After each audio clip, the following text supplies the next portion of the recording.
paid me $1,000 just to sleep in his house. I thought it was easy money until I saw the rules. Rule number 7 ruined my life. Jack 45 on Tinder, looked 32 at most. No sex, just favors. As a broke student, I said, screw it. He sent the $700 instantly. First favor, pick up a package from a house that looked abandoned by God. A giant tattooed guy answered the door, handed me a damp-stained box, and before I left, he said, watch out. I pretended it didn't shake me, drove it to Jack's mansion because, yeah, he lived like old money royalty. He warned me to lock the door twice. I did. Inside the house, a phone rang. Caller ID Jack, but on my phone a text. Don't answer any calls unless it's Marvin. I left the place fast.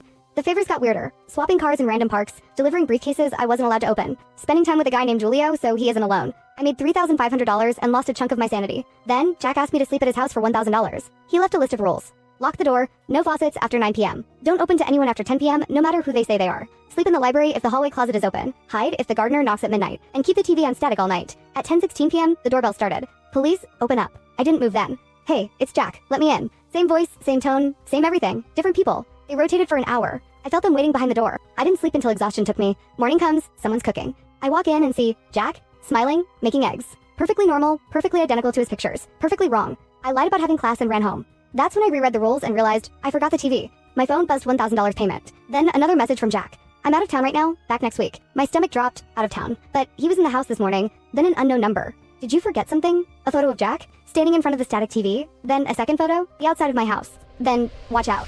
Honest question, at which point would you have run? I thought my house was just old until it started opening doors by itself. I used to laugh at haunted house stories, like genuinely laugh, the kind of person who says, it's just the house settling when cabinets creak or pipes make noise. And that's exactly what I told myself when I first moved into this place. At the beginning, it was small stuff. A cabinet opened that I swore I closed, a dresser drawer slightly pulled out, faucets running in the middle of the night, even though I knew I turned them off. Weird, sure, but explainable. Drafts, old plumbing. Houses make noise. That's what I kept telling myself. I was the biggest skeptic you could imagine. Ghost movies never scared me. Paranormal shows felt like comedy until the night everything flipped. That day had been completely normal. I left for work in the morning like usual, and when I came back in the evening, something felt off. Every cabinet in the kitchen was open. Not one or two, every single one. And not just cabinets. Every door in the house too. Bedroom, bathroom, closet. All open like someone had walked through the place and decided privacy wasn't allowed anymore. I told myself it was nothing. Maybe I left them open earlier and forgot. So I started closing them one by one. Kitchen cabinet, closed. Bedroom door, closed. Bathroom door, closed. I walked into the living room and heard a creak behind me. I turn around. The kitchen cabinet I just shut is open again, so I close it again and walk down the hall. The bathroom door opens slowly behind me. Not slammed, not pushed. Just opening. Slowly. Like someone wanted me to notice. Now I'm irritated more than scared. Going around the house closing doors and cabinets again and again, like I'm stuck in some stupid loop. Close one, another opens. Close that, another one opens somewhere else. This goes on for what feels like an hour, until I finally just stop in the middle of the kitchen staring at everything like, okay, what the hell is happening? And that's when it happens. Every door and every cabinet in the house opens at the same time. Slowly, quietly. Like something invisible just walked through the entire place, touching everything. I didn't even try to act brave. I grabbed my keys and slept at my parents' house that night and the night after. But pride is stupid, and eventually I convinced myself I overreacted. That there had to be some explanation, so I go back. The moment I open the front door, a wave of cold air hits me even though all the windows are shut. The house looks normal though. Everything closed, everything quiet. I check every room and find nothing weird, so I start relaxing again.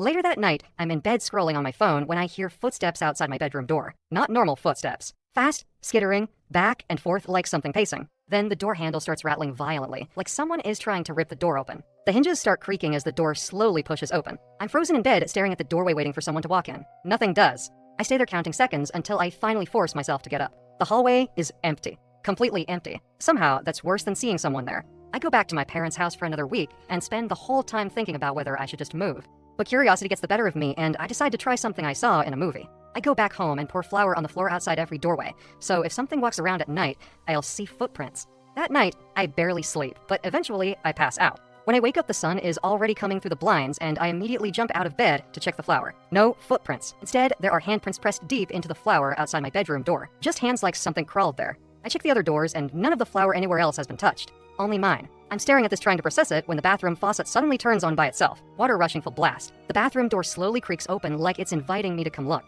I walk in shaking and grab the sink handles to shut the water off. Out of habit, I glance up at the mirror. My entire face is covered in flour and there's a single handprint across my cheek, like something touched me while I was asleep. I packed my bags that same day, ended the lease, and moved back in with my parents before nightfall. I still don't know what was inside that house, but whatever it was knew exactly where my bedroom was. My father gave me one rule while working on the cargo ship: never look at the water at night. I thought he was joking at first, but he wasn't the kind of man who joked about the ocean. My father's name was Luis, a quiet deckhand who had spent his entire life working on container ships, hands covered in scars, always carrying the same folding knife with a bright yellow handle in his pocket. I worked with him on a massive commercial cargo ship, hauling containers across open ocean routes where you don't see land for weeks, just black water in every direction and the constant vibration of diesel engines under your boots. One evening before my midnight shift, he pulled me aside near the stern and said something that still sits in my head like a warning carved into metal. He said, "Tonight, we pass through bad water. From sunset until sunrise, you do not look at the ocean. Keep your eyes on the deck, the containers, the sky if you have to, but never the water. And if you hear voices, ignore them." I laughed a little because it sounded insane, but the look on his face killed the joke instantly. He grabbed my shoulder hard and said, "Promise me." So I promised. My shift started at midnight, and the ocean was the kind of dark that feels alive. Floodlights barely reaching the edges of the ship, while stacks of containers cast huge shadows across the deck. Around 2 in the morning, the wind changed. At first, it sounded like humming through the metal containers, but it slowly turned into something else. A melody. Soft, beautiful, wrong. It felt like the sound was vibrating inside my skull instead of reaching my ears. My hand stopped working. My body wanted to walk to the railing and look over. Then I remembered my father's grip on my shoulder. Do not look at the water. I slammed my wrench against the steel deck over and over until the noise drowned the sound out. The humming stopped instantly, like something realized I wasn't playing along. 10 minutes later, I heard a voice. "Help, please. I fell overboard." It sounded exactly like one of the engine room guys. I heard splashing, panic, someone drowning in the dark water. Every instinct screamed to help. I dropped my wrench and ran straight to the railing. I leaned over expecting to see someone struggling in the foam beside the ship. There was nothing there, just black ocean sliding past the hull, and then gravity disappeared. Something pulled me forward. I didn't slip. I didn't trip. I was just suddenly falling over the railing into freezing water. The impact knocked the air out of me, and my heavy work jacket dragged me down like an anchor. I opened my eyes underwater and saw a glowing sphere of warm light floating deep below me. It was hypnotic. My panic faded, my body stopped fighting. I started drifting toward it, like sleepwalking. As I sank closer, the light revealed what it was attached to.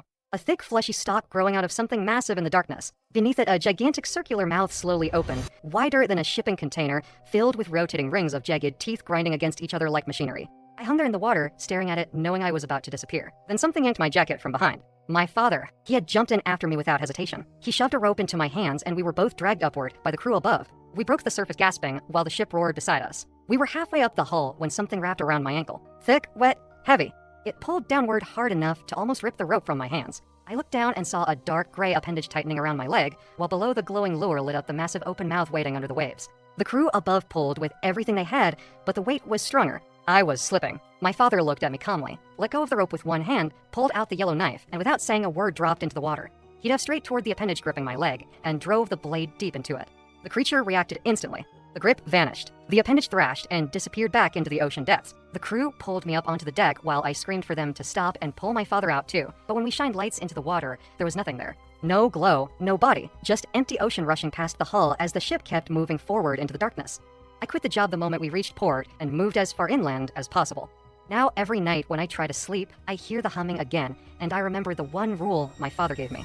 Don't look at the water. And I broke it. Subscribe and comment if you want more videos like this.